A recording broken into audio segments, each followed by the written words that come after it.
and welcome to Inner Circle Guidance. Today we're going to be doing a collective reading, but for those of you who are new to the circle, hello and welcome. Don't forget to hit the subscribe button. I post new videos every single day. And if you're looking for personal services or personal readings, I offer them through my website, innercircleguidance.com. If you're looking for answers to spiritual questions that would be best answered not through tarot, then I offer spiritual consultations, which are also offered on my website. Let's find out what the circle needs to know today.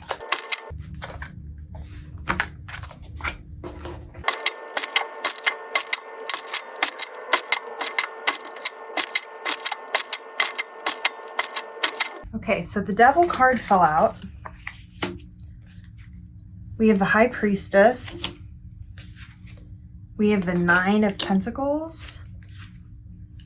We have the Two of Wands. We have the Queen of Pentacles.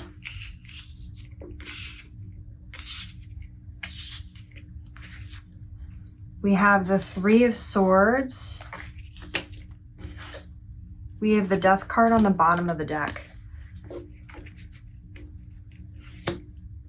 I'm very much picking up on, with the Death card, that a lot of you are going through spiritual awakenings, endings. There's certain things you're releasing in order to make room for the new to come in. I'm picking up on this particular spiritual awakening, and it's funny because I ended up putting this card next to this card, which is unusual actually, because I usually put all 5 cards that I pull from the deck next to each other all the way across. But I'm seeing that this particular spiritual awakening and this particular enlightenment and lesson that you've been learning has been rather disappointing and painful. For some of you, more disappointing and painful than you would have liked or that was even expected. It has really caused you to get completely fed up with the energy of what it is that you are trying to change in your life. It has really shaken things up in a way where it's like enough is enough. What I'm seeing is that the reason why this particular spiritual awakening has been so difficult for you is because you are having to release negative mindsets and limiting beliefs that you've been holding on to for a very long time, specifically that have to do with progress. And the reason why this has to do with progress is the Devil card is ruled by Capricorn energy, and I very much keep picking up on this energy of when Capricorns fall into a negative polarity with their career and their work, they have a tendency to completely overwork themselves and sometimes overlook the things that they actually value or prioritize in their life in a roundabout way. So for example, Capricorn who falls into this category would be somebody who falls into the energy of someone who works really hard because they want to provide for their family and they want to be there for their family and they want to give their family a better life, but then forgets to actually spend time with their family because they're so hyper fixated on the pursuit of providing that they forget to actually be there. Between the Queen of Pentacles and the Nine of Pentacles being on either side of this Two of Wands, some of you are still having to learn certain balances where it comes to certain healthy boundaries, where it comes to time management, where it comes to the energetic transaction of time and energy. Some of you, it specifically has more to do with finances in particular, not just career, but the way that you spend money even. What I'm picking up on is that some of you haven't quite figured out the line between being very independent, which is the Nine of Pentacles sort of energy, very authentic, very motivated, very inspired. This is somebody who is very self-sufficient, makes very intentional decisions, and moves forward in a way that they know they're in it for the long haul. This is somebody who wants long-term sustainable progress. And then we have the Queen of Pentacles, which is more of a nurturing side of the Pentacles suit. This is somebody who can have a tendency to overgive in certain situations. The Queen of Pentacles is somebody who can fall more into that category of the negative Capricorn energy,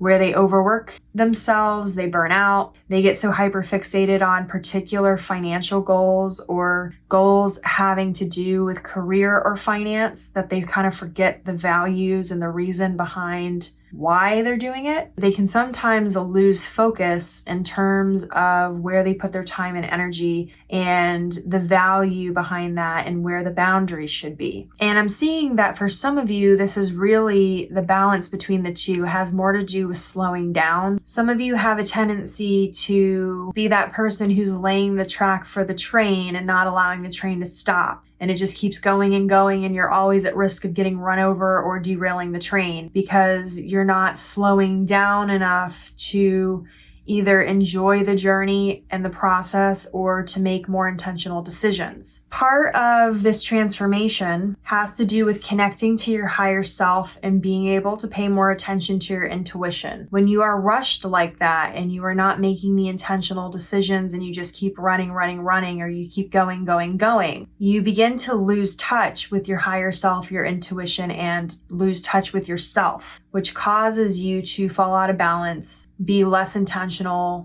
and be less self-aware. The other thing that it does is it causes you to be busy instead of productive. So for some of you, this issue with progress and this issue that you're running into between these two energies and this sort of back and forth motion between them is that some of you are still really impatient when it comes to achieving your goals.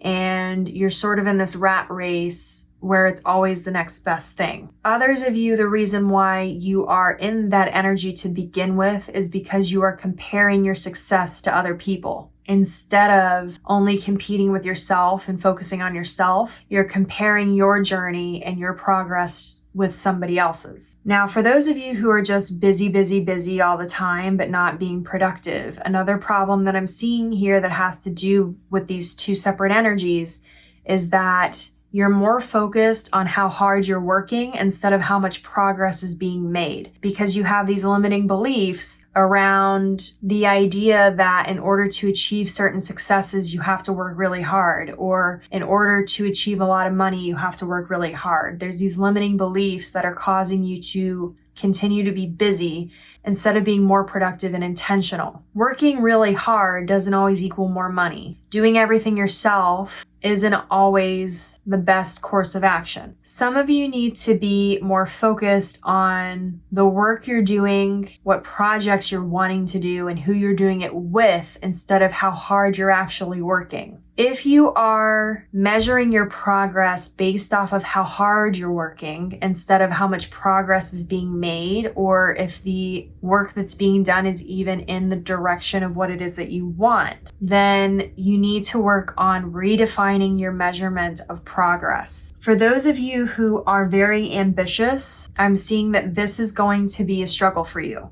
because you're always wanting to elevate, you're always wanting to go to the next thing, and you're not taking the time to appreciate when you actually reach a goal. You are reaching that goal and then just keep moving on without acknowledgement. Some of you need to get to the root of why you do that. When you get to the root of why you do that, you'll be able to release more of these limiting beliefs that will allow you to create long-term sustainable change instead of you feeling like you're always constantly having to work really hard in order to maintain positive mindsets or be enlightened or be present. So I would recommend doing some journaling. Try to get to the root of these issues. Figure out where it stems from, and then you can do the work that you need to do internally in order to start making the outward decisions and actions that you need to be taking to create that long-term sustainable change to bring you to the success, the abundance, the fulfillment that you're looking for. So your affirmation for this reading is, I am open to seeing things differently. I am open to receiving divine guidance and enlightenment that will lead me to my highest, most abundant timeline. And as always, may your life be full of light, full of love, abundance, and gratitude. I'll see you next time.